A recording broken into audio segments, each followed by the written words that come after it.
Bulani Kibos. Adana Kibos. Somebody. Bulani Kibos. Libana United. Yacheme Yoda Bada. Buge Buge.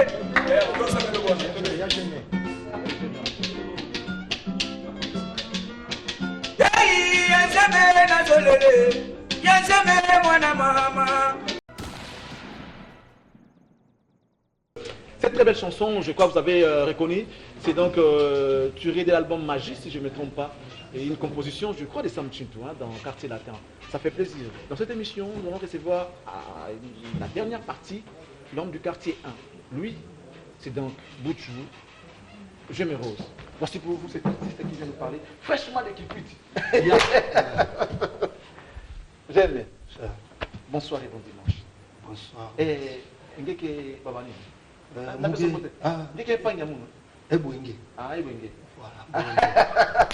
À l'autre côté, on va se mettre.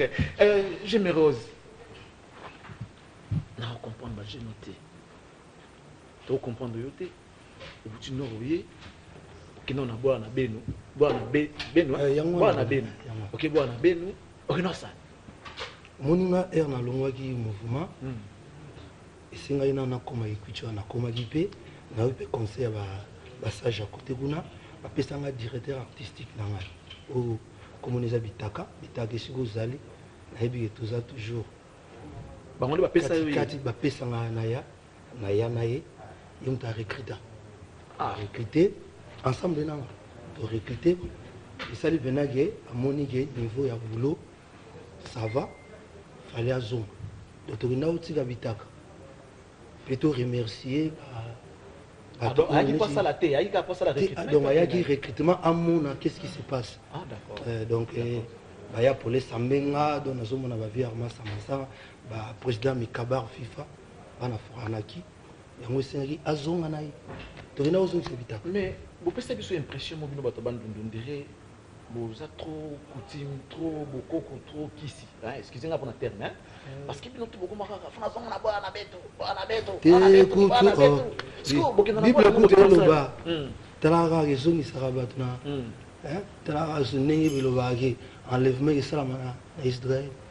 Pour source vous avez écouté. Donc c'est normal. Le moment pratiqué là on a bandé moi il y a simaté il y a néga. Oh mais toi ils ont mariage ba banango ya valeur coutume. Ils ont mabete. Pour nous avoir biso na catholique. Ils ont interdit. Donc ils ont l'état. Non même pas. Bayambaki nga pena mona saba bitaka wa bitaka bayoki bango pe. Ko kina na mouvement. Na kina na mouvement. Tobetaki ndule, tobetaki pe et pas papa na biso Adolphe Musique. Ouais, on a vu ça. On a vu des piscine naïe en tout cas vraiment voilà. Donc ce qui est comme belé vraiment papa Adolphe vraiment merci na makambo sali. Ça c'est bien passé. On dit qu'on va suivre d'abord les images. Après on va revenir pour parler. Et suivons d'abord ces images avec Géméreuse. Bitaka Kasazali Bamotenaye. Azon a déjà dit. Bitaka Bamotenaye. Mais bon, je peux qu'on appelle ça même mot parce que c'est dans le lobby. Suivons ça et à tout de suite.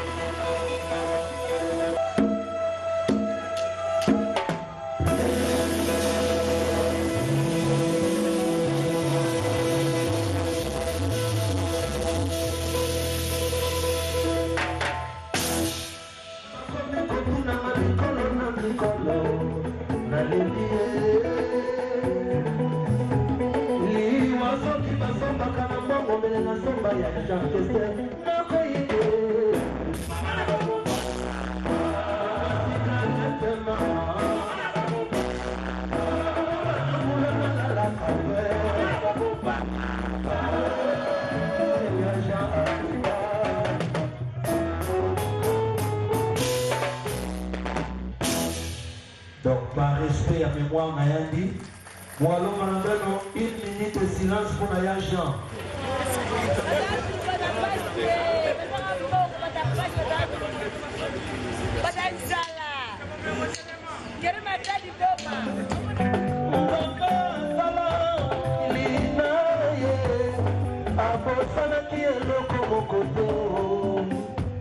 Nyonso lingi yoko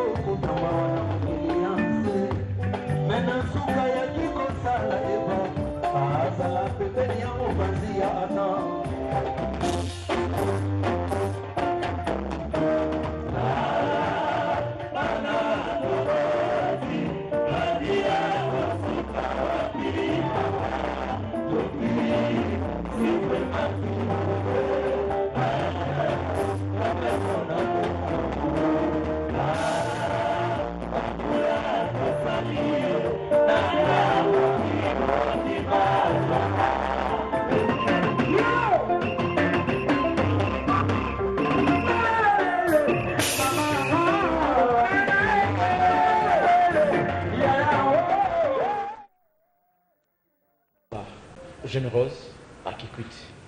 Au moment où on a un masque, on a bitaka moyo, on a un on a j'aime. Et puis sur la décimation, c'était bien, j'ai les sons, c'est bien. Mais attends, bitaka zanani, à part aux directeurs artistiques, on est au lobby zanani. Asa directeur artistique. On a un masque pour directeur artistique. C'est bitaka, donc bitaka azana. Atala mama kamobeli. Ah la biso. Conseil, mais oui. Mais tu sais comment on a soukati. A conseiller directeur artistique. Donc Aza on a sugi chaperon pour bête en guitare. Bitaka donc pogara même comme si on a benga oya au monde avait notre salle émission bitaka bête guitare. Problème mususu na ça on fait to kina bitaka ko tumiki. Mais photo au ba na passeport na est compliqué. Ah. Boniko. Amutu te. Amutu te. Amutu. Mais ce que Monika ka. Ce que batalaki yepe esenga vete. Mais ce que passeport na ko kanga photo na bora na balobi non ça peut pas passer. Na ebisika botaka bitaka to salaka. On va découvrir si réellement bitaka za bitaka. Toyoka nano wana po bitaka ça c'est recrutement. Ouais.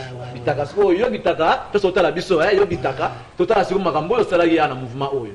Comme ça tokondi mayo tokondi mayo. Ouais, domaine privé. Ça bitaka. Domaine privé et puis ça va moi pour ça va bien quoi.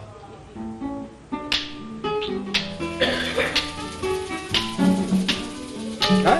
Donc tu n'as pas là équipe Moroboy mais voilà.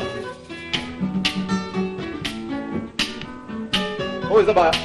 Bitaka nem dalo makambo numo yo.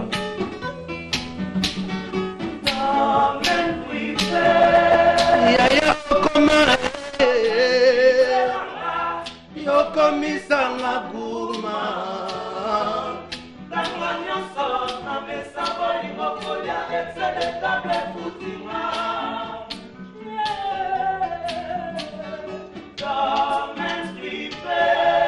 Yaya koma yo komisa ngaguma Tanganyo so na mesa boli mokolia excellent table futima.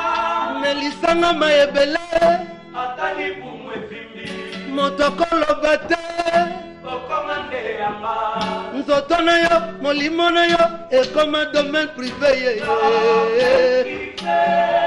yaya koma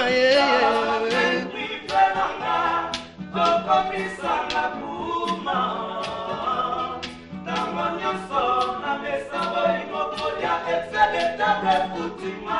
Fais ça, tout le fait.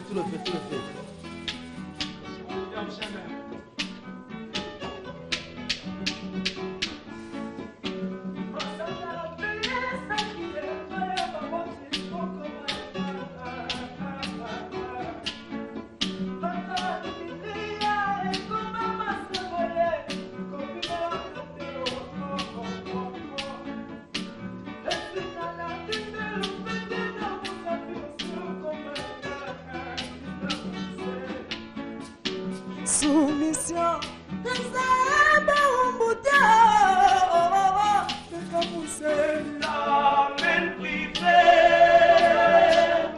domaine privé nanga yokomisanga kuna tango nyonso na mesa bolingo kolia excellentable futima.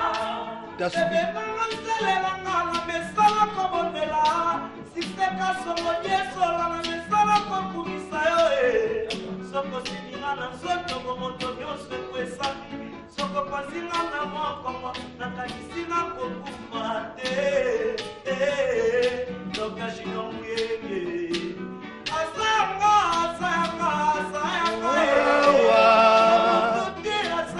yanga moko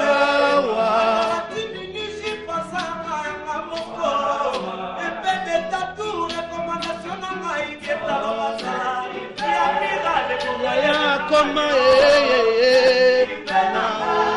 okomisanga kuma tango nyonso na mesa bolingo kolia excellentable futima.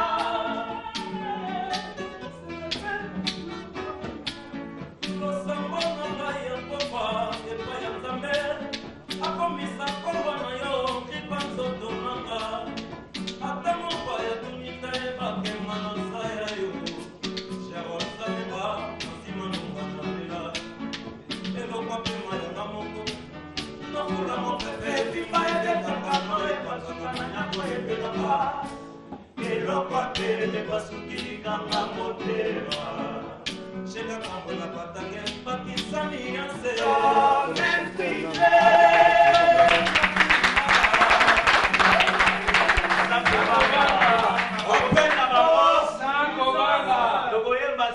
Sans Kobanga. Ah ouais. Open Power. Oui, c'est ça. Bitaka. Bitaka, bravo. Non, mais c'est fort. Mais j'aime. Bon recrutement. Merci. Félicitations. Êtes-vous prêt, Lélo? Kermesse Morobo, Nakina Bobo. J'aime un mouvement. Ouais. Non, prêt. Moi, ma solo puis avec Kermesse, c'est ça.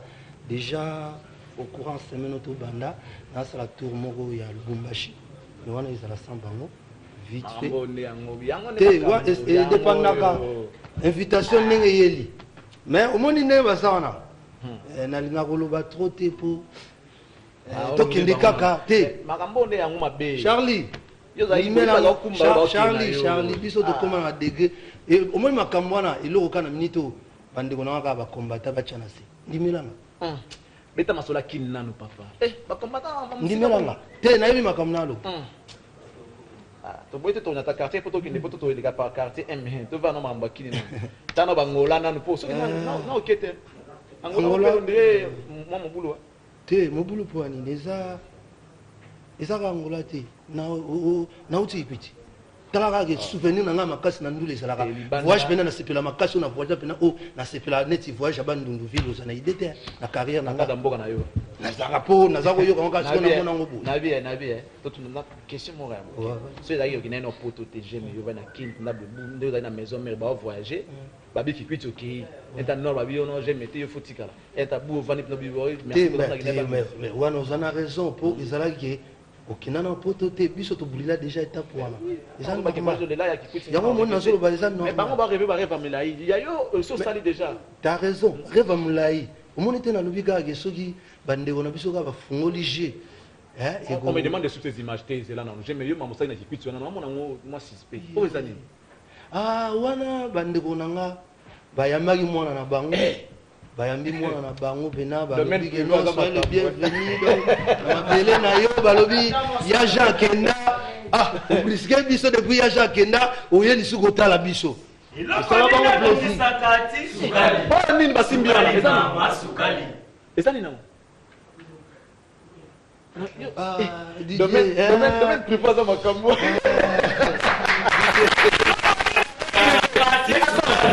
sukali mama sukali Didier, j'allais poète. Mon RBC. Voilà, bande konanga bana storia. Donc vraiment ba yamakinga, ba yebisinga Jemero so sali biso plaisir moko depuis ya Jacques-Kenda na mboka pena. Oza mwana oya ye. Mais ce qui est bien betu bandembo na ye, bandembo ya beja. Omoni mboka neti kwiti wana soki ezala na respect na musique. Ezala pas Kester Emine. Phénomène. Tezala King Kester na Emine. Na neke pena ya mboka. Donc soki na mboka na kikwiti doko kansa King Kester aza vivant. Donc okoyo kaye na babar donc yem to sala honneur ya mboka. Parce que na komi na terroir. Na koka ko banda nelo musuti. Fallait ba comprendre na gete ndega yemo azalo ba descendance et continue. Na descendance. Eza na ngo to saka na ligne. Mais est-ce que nous on a lelo c'est vrai, beaucoup nous avons un monopole de la musique, nous depuis un Charlie Presso qui n'a pas pu savoir nous, qui est trop bandou. Aussi ça va Charlie. Parce que les gens vous avez quand même moins belé, l'artiste il y a provenance il y a bandou. Vous avez moins belé, vous avez pas fierté à la musique na biso. Nous on a lelo à la longue. Musique il y a Congo. Le moment qu'il y a couleur, il y a tradition bandou. Tous les autres lignes na on est tout tika na moka ngezala. Tété au mon papa chéri à Moluba. À l'hôtel mena bendele à Congo. On parle pareillement, ils appellent au monde le roi de la forêt, toujours Bendele. Donc, ça là que Congo est à mais c'est vrai que Netinga n'a pas de culture, il y a Kassai Bienti. Mais n'a pas abandonné. N'a pas de mot pour la langue. Bateau baza ou bien, il y a des Netinzela Moroso Kende. Pour n'a pas bien, on a facilité, on a rebimissé. Mais n'empêche que les Arabes qui m'ont ou exploité, il y a région mususu pour biso bana Congo eza toza biso nous obéissant pour na likambo. Alors quartier au fait quartier 1 voilà c'est la chanson qui a promotionné ou a précédé qui album na yo lelo oyo rendement à quartier 1 au moins est-ce que l'album s'annonce bien? Parce que tant que ça, moi, chanson promotionnelle, ils ont pu être que l'album est aux éléments, tous aux éléments. Ils ont qui bien, tous qui bien. Ça, moi, analyse pour la quartier 1 an, tout le album est annoncé bien. Ouais, pour la quartier 1, vraiment, et là, on a séparé, quand on a les alabis. Et là, on a les air, on a quartier 1. Naza bien va question bien na kati na naza omi tout na mais na senta vraiment que Généreux a bien chanté nze monoza bien en tout cas fait un effort par rapport à la promo. Promo c'est vrai que na salle on venait te na ningi o singila pour Hermo Charlie Prince il faut na sala mo exercice mo belé mais pour l'instant c'est bien pour naza déjà na moto o toujours travailler pour na album donc étape on a ils ont dérangé na moi qui pour trouver une solution, on a travaillé, l'album est normal. Pour nous avoir bossé, on a travaillé Hermo et Balaro, tout bâtiment 3-4 chants. C'est dit que le gars est Hermo. Mais domaine privé, ils ont 4 albums, c'est normal. Ils ont donc c'est titré, ils ont normal. Là-bas, on a toujours bossé, on a évité. Bon, on nous fait signe d'abord que tout le monde commence à souka. Rapidement, un message clé. Après, peut-être que nous l'ambiance à souka. Donc, message de ça, orchestre Généreuse, ils sont prêts à représenter la scène live. Donc, l'orchestre est complet. Nous avons plein toujours préparation de l'album, toujours bosser dans l'équipe Mobimané. Nous avons patience, nous avons plein boulot. Le du jour au jour, toujours salarié et normal. Alors, je vais te laisser les plateaux. Ouais. Moi, je crois que avant cela, on a profité d'un message. Il y a Asbel Artistes en danger, en collaboration avec la Sauvoac, Fonds soutien pour les artistes. La Fondation Luambo Makiadi organise ce 1er août, journée de reconnaissance à l'hommage aux artistes vivants et décédés. Donc, pour activité et réhabilitation des tombes des artistes, et puis baptisation, selon l'artiste à danger, des avenirs. Donc, il demande au gouverneur de la ville à pouvoir baptiser l'avenir comme artiste. Y compris peut-être peut-être bien pour ceux qui sont vivants et ceux qui sont décédés. Donc, merci beaucoup pour le message. Alors, moi, je vais peut-être désannoncer la petite espace, la bande de combat, ou l'axe à Batou, parce que ça a eu confiance pour mon bande de combat. Je tiens à remercier tous ceux qui nous ont suivis ce dimanche, mesdames et messieurs. On va se retrouver dimanche prochain. Mais je salue Michel Ndiama, Papi Lele, Elvis Maëlle, Manda Chouva, Venus Kinyangi, Bambo Tebele, Myriam Kisanga, Bambo Tebele. Un grand merci à Dédé Matin de London, donc Dédé Matin de Touti, London Lipassa. Un grand merci à Astrid de Moulin dans l'As du Caire. Généreuse était avec nous pour clôturer cette émission. Papi Maïbelanga, Empire Basket 117 Rwakadé, Bokin Bosumba Basket, et ça l'a fait bien. Un grand merci à Héritier Bangila. Voilà, donc, na bébé naé, maman na ticha, au fait, mon bali a ticha rito, na bébé na bango, c'est la plaisir d'en avoir la mission. J'aimerais un grand merci à toi. On va se lever pour tout ça, ambiance, na yomoro yachou, et puis on va se quitter. Donc, rapidement, ambiance pour. Na bing, Dibio, ça va, ya. Oui, que papa a dit que ça dit. Baguette en nommé mon sommet chocolat. Voilà, Bilo a écouté. Baguette en nommé mon chocolat. Allez, papi malin, boni mousségi, chocolat. Papi malin, boni mousségi, chocolat. Hey, hey, hey, maman. Kutula vecho, pakulata, mafutangashi. Kutula vecho, pakulata, mafutangashi. Kutula vecho, pakulata. C'est Camille qui dit le filo. Yalelo, c'est mon number one, la voix qui close, tu veux le toucher un peu de plus stocké. Ya yule, ya yule, idere shebe yule, presse lungungu yule, aleke mbela yule, makarona na sese yule, yake zotina, somebody, bulani kibos, atana kibos, somebody, bulani kibos, dibana yule tete, yancheme yona bana, buge.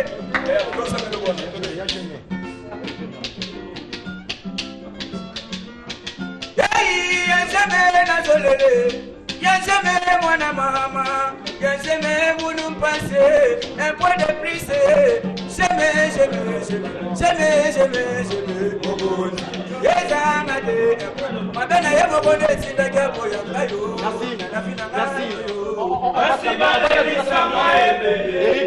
Eric Matala, merci d'être là avec nous. Merci beaucoup mon cher ami. Merci au président d'une parterre de guerre. Merci à Régis Sophie. Junior comme original, héritier voix manage congolaise. Merci à fils de quel député national, Géméreuse. Angola Baroselayo, qui quitte Mbashi Baroselayo. Banani ba derrière Géméreuse Makambo. Donc derrière Géméreuse des Abachami Prince, pour Azosalagi, Namonana, Jérôme Samenga, Balebo Wamalo, Yadeo Kassianga, Tunanga Raouli Tono, Yvette Mazéou, PDG Dicolore, donc Bazawana, Serge Kadilou Mikili, Master, Bazo Chava Rapois. Voilà, Dadimala, donc Dadimala malgré, mais ça va. Donc, Orchestre des Ali, Oyo, on a besoin d'un contact, numéro 00243, donc 9 94 99 80 74. Donc 00243 9 94 99 80 74. Donc, vous avez besoin d'un contact, tout est prêt. Alors, on te dit merci, un grand merci Nayo. Mais toi, tu as bien Tobina. Donc,